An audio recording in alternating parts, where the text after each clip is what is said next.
बच्चों, आज की इस वीडियो के अंदर हम अपने क्लास 6 की हिस्ट्री के चैप्टर नंबर 2 को स्टार्ट करने वाले हैं, जो कि हमारा है from hunting gathering to growing food. यानी कि जब हम शिकार करने से खुद से फूड उगाने के ऊपर शिफ्ट हुए तो उसके अंदर हमने क्या क्या चीज़ें की और कैसे कैसे की, वो सब हम इस चैप्टर के अंदर जानने वाले हैं। तो चलो फटाफट से अपने चैप्टर की रीडिंग को स्टार्ट करते हैं। लेकिन चैप्टर की रीडिंग को स्टार्ट करने से पहले यहाँ पे आपको बुक तुषार की ट्रेन जर्नी के बारे में कुछ बातें पहले बताना चाहती है। Tushar was going from Delhi to Chennai for his cousin's wedding. They were traveling by train and he had managed to squeeze into the window seat. His nose glued to the glass pane. अब बच्चों यहाँ पे आप सभी को बताते हैं कि तुषार के जो भाई था उसकी शादी थी, तो वो उसके लिए क्या करता है, दिल्ली से चेन्नई उसको ट्रैवल करना था। तो अपने अंकल के साथ वो ट्रैवल करता है ट्रेन में और उसको विंडो वाली सीट मिल जाती है। तो जो विंडो का शीशा होता है वो उसको अपनी नोज़ को चिपका के बाहर देख रहा होता है, जैसे कि बच्चे आपको पता है देखते रहते हैं। As he watched trees and house fly past, his uncle tapped his shoulder and said, जब वो ऐसे देख रहा था बाहर वाली साइड तो उसका अंकल उसके शोल्डर के ऊपर टैप करके उसको एक बात बताता है। Do you know that train were first use about 150 year ago. और उसको बताता है कि जो हमारी ट्रेन थी वो हमारे इंडिया के अंदर 150 साल पहले आई थी, and that people begin using बस अ फ्यू डिकेड्स लेटर। और उसके बाद बताते हैं कि उसके बाद कुछ डिकेड्स के बाद लोगों ने बस का यूज़ करना स्टार्ट किया, लेकिन सबसे पहले जो हमारी क्या आ गई थी, ट्रेन आ चुकी थी। Tushar wondered when people could not travel quickly from one place to another, did they spend their entire lives whenever they were born? Not quite. अब तुषार के माइंड में एक बात आती है और वो आप सभी को भी वो बात यहाँ पे बताना चाहता है। तुषार अपने अंकल से पूछता है कि जब ऐसा टाइम था जब ट्रेन भी हमारी नहीं थी तब लोग कैसे ट्रैवल करते थे। उनको तो ट्रैवल करने में पूरी ज़िंदगी निकल जाती होगी, या फिर क्या वो पूरी की पूरी ज़िंदगी अपनी एक ही जगह पैदा होकर वहीं पे गुजार लेते थे। तो उसका अंकल उसको जवाब देता है। उसके लिए आपको भी इस चैप्टर को स्टडी करना होगा और फिर आप भी इस क्वेश्चन का आंसर जान जाएंगे। तो चलो फटाफट से अपने चैप्टर की रीडिंग को स्टार्ट करते हैं और अब आपको एक्सप्लेन करते हैं। तो बच्चों, इसमें सबसे पहला टॉपिक हमारे पास आता है the earlier people why were they own the move. जो हमारे पुराने लोग थे वो क्यों चलते थे और वो किस लिए चलते थे। तो चलो फटाफट से इसको जान लेते हैं। We know about people who lived in the subcontinent as early as 2 million year ago. Today we describe them as hunter gatherers. अब बच्चों आप सभी को बताते हैं कि हमें पुराने से पुराने अपने लोगों को पता है कि जो हमारे 2 मिलियन साल पहले रहते थे हम उनको क्या बोलते थे, हंटर गैदरर्स। और हंटर गैदरर्स का मतलब यहाँ पे आपको मैं समझा देता हूँ। हंटर का मतलब होता है शिकारी और गैदरर्स का मतलब होता है कि जो अपने फूड को ढूंढ कर इकट्ठा कर कर खाए, यानी कि फ्रूट्स को या फिर आपकी वेजिटेबल्स को या फिर रूट्स को या फिर नट्स को ऐसे ढूंढ के खाए तो उसको बोलते हैं हम गैदरर्स। और जो हंट यानी शिकार करके खाता है एनिमल्स का, उसको हम बोलते हैं हंटर। तो इसलिए हम उन लोगों को क्या बोलते थे, hunter gatherers. The name come from their way in which they got their food. और ये नाम हमने उनको क्यों दिया, क्योंकि इस वे में उनको क्या मिलता था, उनका फूड मिलता था। क्योंकि आप ही देखो वो फूड कैसे लेते थे, या तो शिकार करते थे या फिर उसको इकट्ठा करके खाते थे। Generally they hunted wild animals, catch fish and bird, gather fruits, roots, nuts, seeds, leaves, टाल्क एंड एग्स। अब बताते हैं कि वो जनरली क्या क्या चीज़ें खाते थे। वो किसी एनिमल को, किसी फिश को, या फिर कोई फ्रूट ढूंढ लिया, या फिर कोई रूट्स, या कोई नट्स, कोई सीड, या फिर स्टाल्क, या फिर एग। अब आप उनका फूड तो समझ चुके हैं। Hunter gatherers moved from place to place, there are many reasons for this. अब आपको रीज़न बताता है कि वो किस लिए प्लेस टू प्लेस मूव करते थे और किस लिए बहुत लंबी दूरियां तय करते थे। इसके बहुत सारे रीज़न यहाँ पे बताता है। तो उसमें सबसे पहला रीज़न देखते हैं क्या है। If they had stayed at one place for long time they would have eaten up all the available plants and animals resources, therefore they would have had to go elsewhere in search of food. यहाँ पे बच्चों वो आपको बताता है कि मानो यहीं पे वो बहुत टाइम तक रहेंगे तो यहाँ के जितने भी प्लांट हैं या फिर एनिमल है सभी को तो वो खा लेंगे। अब वो फिर क्या खाएंगे कुछ टाइम के बाद, चलो उन्होंने सभी चीज़ों को ख़त्म कर दिया, अब वो क्या खाएंगे भाई, अब तो उनके पास कुछ खाने को बचा ही नहीं है ना। तो इसलिए उनको मूव करना ही पड़ेगा दूसरी प्लेस पे जाके, वहाँ के जानवर्स को, वहाँ के प्लांट्स को खाना ही पड़ेगा, उनके पास कोई ऑप्शन नहीं बचता। तो पहला रीज़न तो हमको ये बताता है, ठीक है, आप इस बात को समझ लेना। अब आगे बताता है हमको second reason.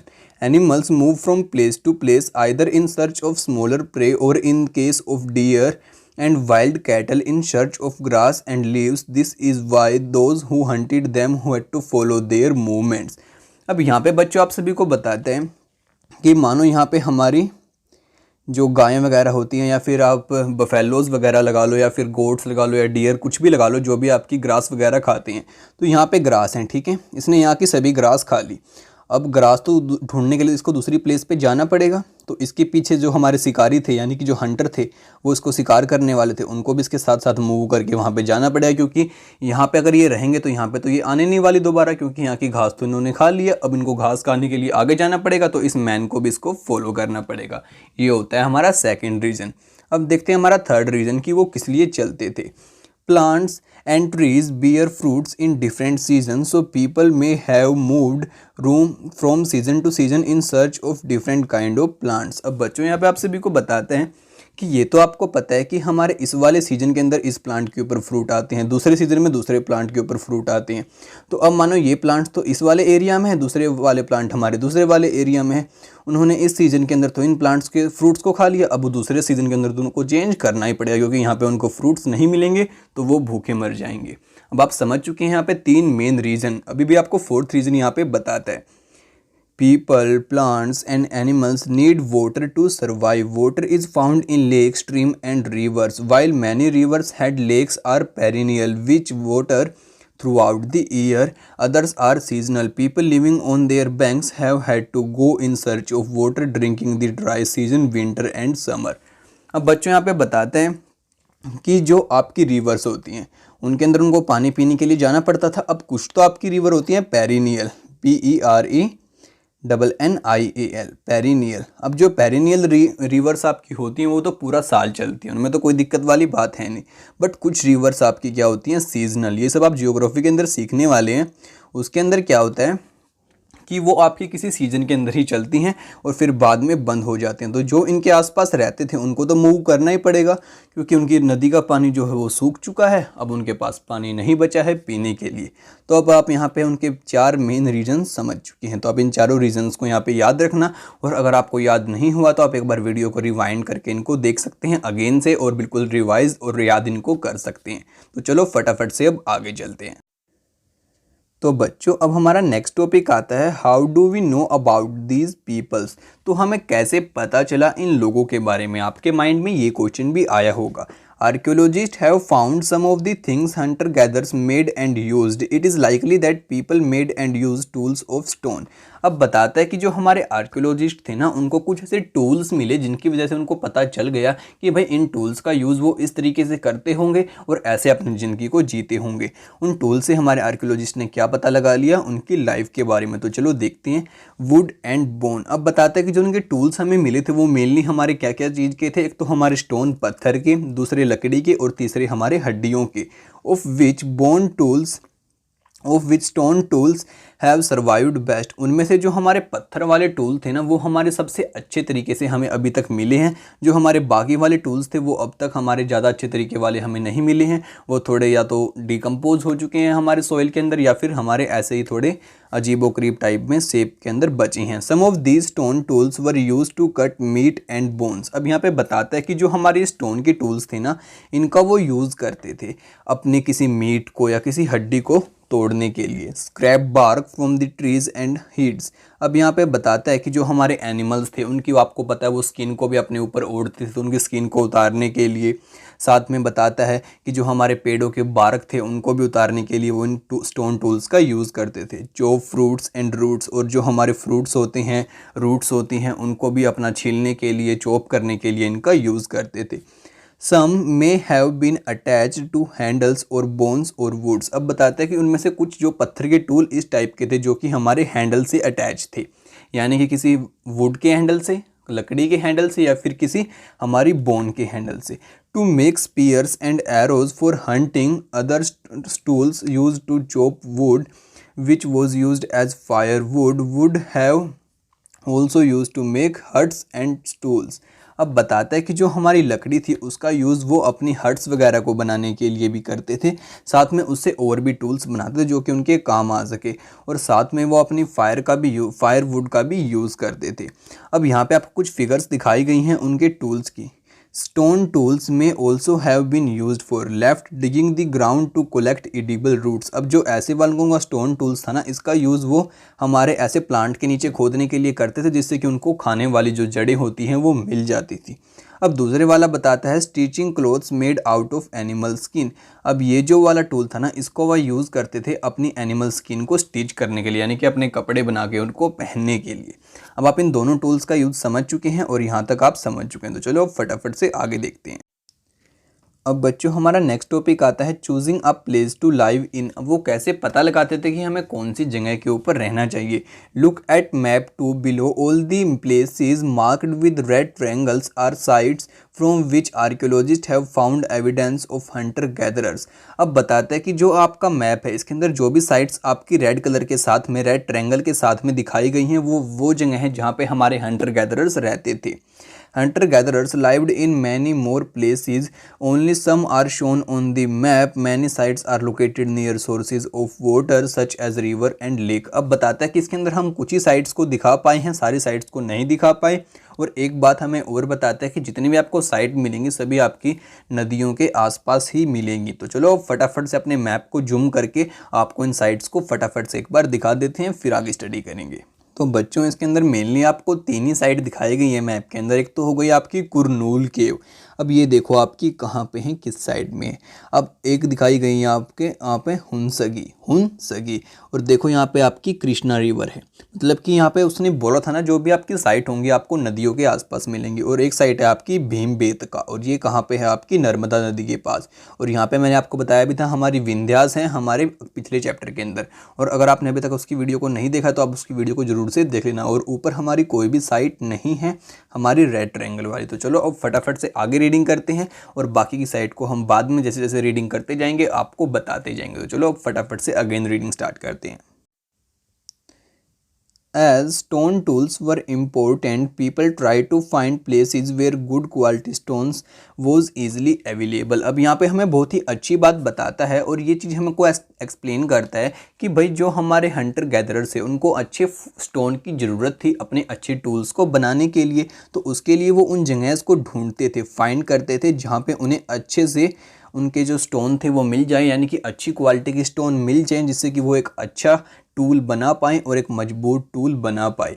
Bhimbetka in present day Madhya Pradesh. This was an old site with caves and rock shelters. अब बताता है कि जो आपकी भीमबेटका है ना, मैंने आपको अभी पीछे दिखाई थी आपकी नर्मदा नदी के थोड़ा सा ऊपर, वहाँ पे हमारे बहुत ज़्यादा हमें केव मिलती हैं। केव मतलब कि गुफाएं मिलती हैं जहाँ पे आपके पुराने टाइम के लोग रहते थे। People choose this natural cave because they provide shelter from the rain, heat and wind. अब लोग यहाँ पे इसलिए रहते थे क्योंकि जो ये गुफाएं थी ये उनको प्रोटेक्शन प्रोवाइड करती थी। किससे? हमारी बारिश से, गर्मी से, और साथ में अगर बहुत तेज़ हवाएं चलती थी तो उनसे। These rock shelters are close to the Narmada Valley. Can you think of why people choose these to live here? अब बताता है कि ये जो आपकी साइट थी नर्मदा नदी के आपके पास है, ये मैंने आपको अभी भी मैप के अंदर भी दिखाई थी। तो आपको क्या लगता है कि ये यहाँ पे क्यों रहते थे? अब आपको मैंने हमारे चैप्टर 1 के अंदर भी बताया था कि जो हमारे हंटर गैदरर्स थे वो हमारी नर्मदा नदी के आसपास रहते थे। हमारे बहुत टाइम तक यहाँ पे हमारे हंटर गैदरर्स रहे हैं और उनको आसपास के एरिया की पूरी अच्छी नॉलेज थी।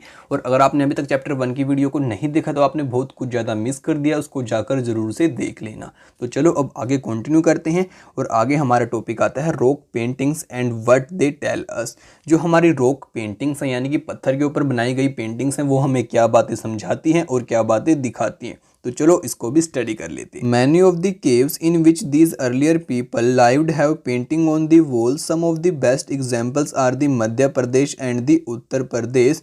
These paintings show the wild animals drawn with great accuracy and skills. अब बच्चों यहाँ पे आप सभी को बताता है कि जो हमारी ये पेंटिंग है ये आपको वहाँ मिलेंगी जहाँ पे हमारे पुराने टाइम में लोग रहते थे, क्योंकि वो जहाँ भी रहते थे वहाँ पे दीवारों पे पेंटिंग्स बनाना स्टार्ट कर देते थे। और आप यहाँ पे देख सकते हैं कितनी अच्छी ये पेंटिंग बनाई है। यहाँ पे ये एनिमल है और ये मैन है, कितने अच्छे तरीके से यहाँ पे दिखाया गया है उस टाइम के अंदर। अब आप ये देखो और ये बताता है कि जो हमारी मेनली ये पेंटिंग मिलती हैं हमें, एक तो यहाँ पर मध्य प्रदेश में मिलती हैं और एक हमारे उत्तर प्रदेश यूपी में मिलती हैं। अब आगे यहाँ पर कुछ साइट्स आपको और बता रखे हैं जहाँ पर आपको ये पेंटिंग ईजिली मिल जाती हैं। Are places where the remains of things, tools, pots, building etc. were found। अब बताता है कि जो आपका साइट वर्ड है, अगर आपको इसके बारे में नहीं पता है तो ये भी आपको बता रहा है कि साइट आपकी वो जगह ही होती हैं जहाँ पे आपको कोई भी पुरानी चीज़ मिले। जैसे कि आपका कोई टूल हो गया, टूल मतलब कि जैसे उनके पत्थर के वो औजार वगैरह थे वो मिल गए, या कोई आपको पोट्स मिल गए, या कोई बिल्डिंग मिल गई जो पुराने टाइम के लोग जहाँ पे रहते थे, तो उन सभी चीज़ों को हम क्या बोलते हैं, sites. These were made, used and left behind by people. These may be found on the surface of the earth, buried under the earth, or sometimes even under water. You will learn more about different sites in later chapter। अब बताता है यहाँ पे कि जो आपकी sites हैं ये आपको अर्थ के ऊपर भी मिलेंगी, और अर्थ के नीचे बहुत बार क्या होगा, नीचे खोद के बना रखी होंगी, वहाँ भी मिलेंगी। और जो आपकी साइट्स है वो आपको पानी के अंदर भी मिलती हैं। और जो आपके साइट्स है इनके बारे में आप ज़्यादा अपने अगले चैप्टर्स में जानने वाले हैं, तो अभी के लिए आपको इतनी नॉलेज काफ़ी है, आप इसको ध्यान से समझ लेना और इतनी नॉलेज को याद रखना। तो चलो अब फटाफट से आगे देखते हैं। तो बच्चों ये टॉपिक आता है हमारा फाइंडिंग आउट अबाउट फायर। अब हम ढूंढेंगे आग के बारे में। आग यानी कि आपकी fire. Find the Kurnool caves on map 2। अब बोलता है आप कुरनूल केव्स जो थी आप उनको ढूंढो अपने मैप के अंदर। अब मैंने आपको दिखाया था कि ये केव आपकी कहाँ है, यहाँ पे, ये आपकी कृष्णा रिवर के नीचे, आपको याद आ चुकी होंगी। Trace the ash have been found here, और यहाँ पे बताता है आपकी राख यहाँ से उन लोगों को मिली जो हमारे आर्कियोलॉजिस्ट थे उनको। This suggest that people were familiar with the use of fire, और जो हमारी राख मिली इसने लोगों को बताया कि यहाँ पे जो थी फायर हमारी यूज़ की जाती थी। Fire could have been used for many things, और बताता है कि जो हमारी फायर थी, आग थी, वो बहुत सारी चीज़ों के लिए यहाँ पे यूज़ की जाती थी। As a source of light यानी कि रोशनी के लिए, आर रोस्ट मीट अपने मीट को पकाने के लिए, and to scare away animals, और जो हमारे एनिमल्स आ जाते हैं जंगली जानवर उनको डरा के भगाने के लिए। तो यहाँ पे आपकी लाइट के यानी कि फायर के 3 यूज़ बताता है। पहला तो लाइटनिंग के लिए, दूसरा आपकी मीट को पकाने के लिए, और तीसरा आपके जंगली जानवर को डरा के भगाने के लिए। What do we use fire for today. आप ये बात बताओ कि हम फायर का यूज़ आज के टाइम में किस लिए करते हैं। अब ये आपको सोचना है और मेरे को नीचे कमेंट में ज़रूर बताना है। अब यहाँ पे बताता है आपको कुछ नेम्स एंड डेट्स, तो चलो इसको भी स्टडी कर लेते हैं। Archaeologists have given lengthy names for the time that we are studying. अब जो हमारे आर्कियोलॉजिस्ट थे इन्होंने इनको लेंथी नेम दिया है।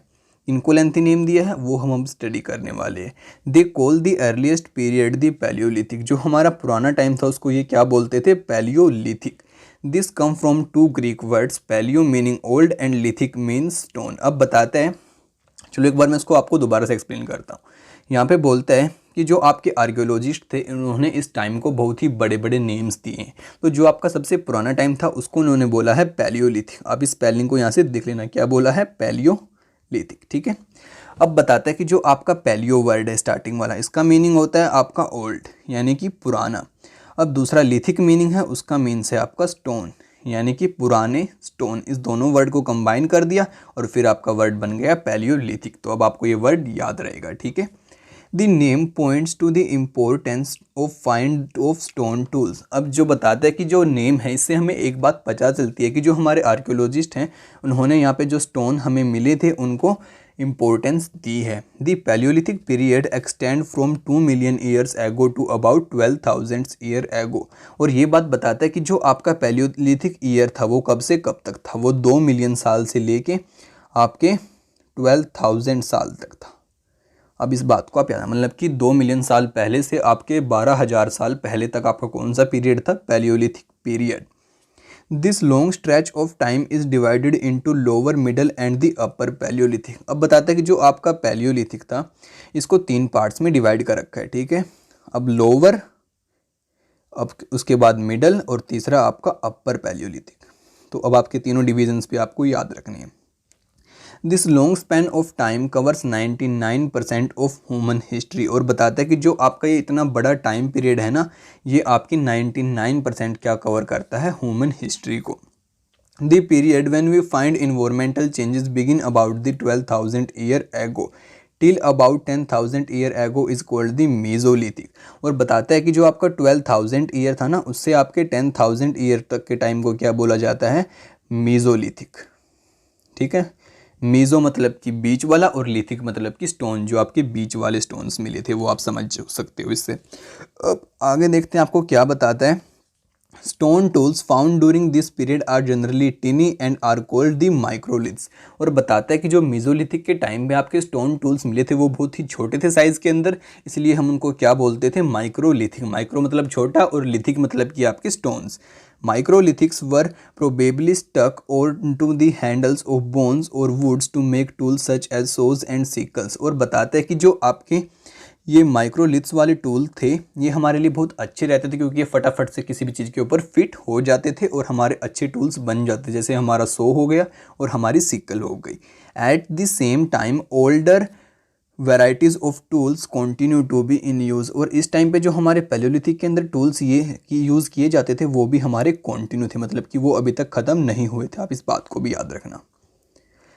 तो चलो एक बार इसको और स्टडी कर लेते हैं, फिर मैं आपको एक बार इसको पूरे को दोबारा से एक्सप्लेन कर दूंगा ताकि आप ना भूलो, आपको याद रहे। From hunting gathering to growing food the next stage. अब हमारी क्या थी, अब तक तो हम हंटिंग कर रहे थे, अब नेक्स्ट स्टेज के अंदर हम क्या करने वाले थे, अपने फूड को उगाने वाले थे। From about 10,000 year ago is known as the neolithic. अब बताते हैं कि जो हमारे 10,000 था इसके बाद हमारा स्टार्ट हुआ नियोलिथिक, यानी कि नया लिथिक, यानी कि नए हमारे स्टोन के टूल्स।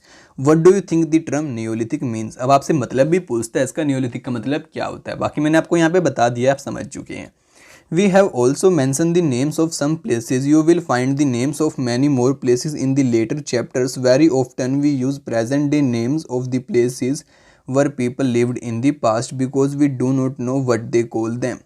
अब बताते हैं कि जो भी आपके मैप्स के अंदर हमने यहाँ पे प्लेस बताई हैं उनके जो मेनली यूज नेम हैं वो हमने आज के टाइम वाले नेम यूज़ किए हैं। वो इसलिए क्योंकि हमें नहीं पता कि पिछले टाइम के अंदर वो लोग उन चीज़ों को क्या नाम से पुकारते थे, इसलिए हम आज के नेम से उन चीज़ों को पुकारते हैं। और आज के नेम के उस पर आपको बताया गया कि भैया आपकी भीम बेतक है, ये नर्मदा रिवर है, अब आप समझ चुके हैं। तो एक बार मैं आपको इससे फिर से एक बार अच्छे से एक्सप्लेन कर देता हूँ ताकि आप समझ जाएँ। अब यहाँ पर बताया गया कि जो आपका 2 मिलियन साल थे उससे 12,000 तक का टाइम कौन सा है आपका, पैलियोलिथिक। ठीक है, पैलियोलिथिक। अब आप समझ चुके हैं कि जो आपका ये पैलियोलिथिक टाइम था ये भी आपका 3 पार्ट्स के अंदर डिवाइड है। एक तो आपका लोअर, दूसरा मिडल, तीसरा आपका अपर। अब ये बात आप समझ चुके हैं, जो मतलब कि आपका ये 2 मिलियन से 12,000 तक का टाइम पीरियड था, ये आपका 3 पार्ट्स के अंदर डिवाइड है। अब इन 3 पार्ट्स को आपको आगे चलकर समझाएगा। अब उसके बाद बताता है कि जो आपका ये 12,000 था, ठीक है, इससे आपका जो 10,000 तक का टाइम है इसको हम बोलते हैं मीजोलिथिक। इसके अंदर एक खास बात बताता है कि इसके अंदर आपके छोटे स्टोन टूल्स मिले, माइक्रोलिथ्स, छोटे छोटे टूल्स मिले जो कि आपके बहुत अच्छे रहते थे, किसी भी चीज़ के ऊपर फिट हो जाते थे और उनसे आप इजीली किसी को भी किल कर पाते थे और वो हमारे अच्छे काम आते थे। ठीक है, अब उसके बाद बताता है कि जो हमारा 10,000 पीरियड से जो अब स्टार्ट हुआ उसको हम इन्होंने बोला नियोलिथिक, यानी कि नया स्टोन का टूल्स और नए स्टोन के टूल वाला हमारा एरा स्टार्ट हो चुका था। अब बताते हैं कि इसी एरा के अंदर जो हमारी खेती थी वो स्टार्ट हुई थी। अब इसको हम आगे जानने वाले, तो आज के पार्ट में इतना ही। आपके लिए अगले पार्ट को मैं जल्द ही लेके आऊँगा, तो आप चैनल को सब्सक्राइब करना बिल्कुल भी मत भूलना हमारे अगली वीडियो को सबसे पहले देखने के लिए। तो आपसे जल्दी मिलते हैं अगली वीडियो में, तब तक के लिए दोस्तों बाय बाय।